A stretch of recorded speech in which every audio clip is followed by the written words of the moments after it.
बिस्मिल्लाहिर्रहमानिर्रहीम।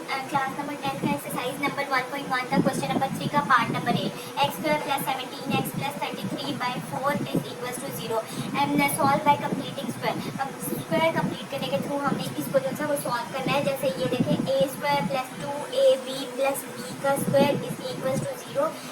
जब हम इस फॉर्मूला को क्लोज करते हैं ना तो हमारे पास ये आ जाता है ना, पकड़ ही लेना। अब इसका हमने कंप्लीट स्क्वायर करना है तो हमारे पास a तो आ गया, x का स्क्वायर आ गया, ठीक है। अब हमें ये वाला 2 फॉर्मूले का चाहिए तो 2 हमने अगर खुद से किया है तो यहाँ पे नहीं था 2, इस वजह से हमने 2 को खुद से डिवाइड भी कर दिया। ये जो a है वो x आ गया और इसमें से क्या चीज़ बच गई 17, वो हमने लिख दिया। जब भी कोई वेरिएबल होती है ना हम उसको हमेशा दूसरी साइड पे ले जाते हैं, यानी कि उसके सॉरी कॉन्स्टेंट होता है, उसके बाद कोई वेरिएबल नहीं होता, उसको हमेशा दूसरी साइड पे ले जाते हैं जब भी हमें कंप्लीट करने के थ्रू क्वेश्चन को सॉल्व करना होता है। तो ये हमारे पास आ जाएगा x का स्क्वायर और ये हमारे पास आ जाएगा 2 फॉर्मूले का, ये आ जाएगा a और जो रिमेनिंग वैल्यू बच जाती है ना वो हमारे पास b होती है। अब b का यहाँ पे हमें स्क्वायर चाहिए ना, तो यहाँ पे हम b का स्क्वायर करने के लिए जो चीज़ यहाँ पे खुद से स्क्वायर कर रहे हैं वही चीज़ हम लोग यहाँ पे भी खुद से स्क्वायर करेंगे। 17/2 का होल स्क्वायर आ जाएगा, 17/2 का होल स्क्वायर आ जाएगा। अब इसको इस तरह से हम लोगों ने क्लोज करना है तो हमारे पास a क्या है x और b क्या है हमारे पास 17/2 का होल स्क्वायर। अब इनको इसी तरह जब तक लिखते रहेंगे जब तक ये सॉल्व नहीं हो जाता। 17 का स्क्वायर जो है वो किसके इक्वल होता है, 17 मल्टीप्लाई 17 289 के इक्वल होता है। 289 के इक्वल होगा तो यहाँ पे हम लोग लिख देंगे 289 17 का स्क्वायर और 2 का स्क्वायर क्या होता है 4 होता है। अब हम इसको एज इट इज लिखते जाएंगे जब तक कि वो वाली साइड हम सॉल्व नहीं कर लेते। अब यहाँ पे हमारे पास एलसीएम क्या जाएगा 4, दोनों सेम है इस वजह से 4 ही एलसीएम आ जाएगा। ये वैल्यू सेम हो तो ऊपर वाली वैल्यू एज इट इज आ जाती है, ये वैल्यू सेम है इसलिए ऊपर वाली वैल्यू एज इट इज आ जाएगी।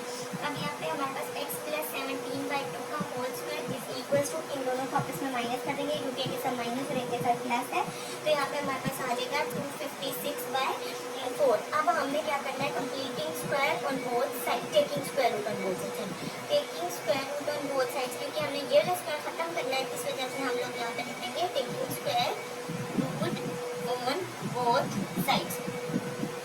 तो यहाँ पे आ जाएगा x प्लस 17/2 का whole square is equals to 256/4 का होल स्क्वायर। स्क्वायर और अंडर रूट कैंसिल हो जाएगा, x प्लस 17/2 आ जाएगा और यहाँ पे हमारे पास ये आ जाएगा 16 का स्क्वायर बाय 4 का स्क्वायर, ये दोनों आ जाएंगे।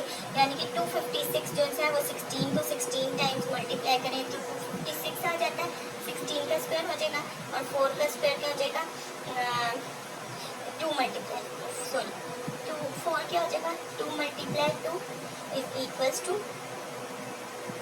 4 हो जाएगा। बस तो ये हमारे पास किसका स्क्वायर आ जाएगा 2 का स्क्वायर आ जाएगा।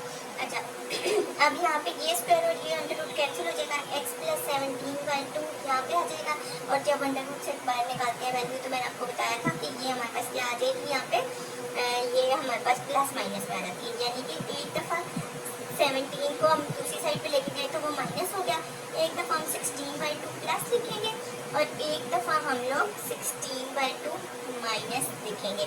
अब यहाँ पे एलसीएम ले लेंगे 2, तो ये वाली वैल्यू सेम है, इसके ऊपर वाली वैल्यूज अपने साइंस के साथ सेम आ जाएगी।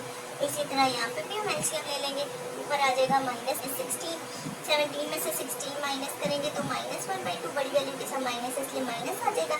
ये माइनस माइनस है तो माइनस माइनस लेकिन प्लस हो जाएंगे, माइनस माइनस प्लस 33/2। तो हमारे पास क्या सेट आ गया, एक x की वैल्यू -1/2 आ गई और एक x की वैल्यू -33/2 आ गई।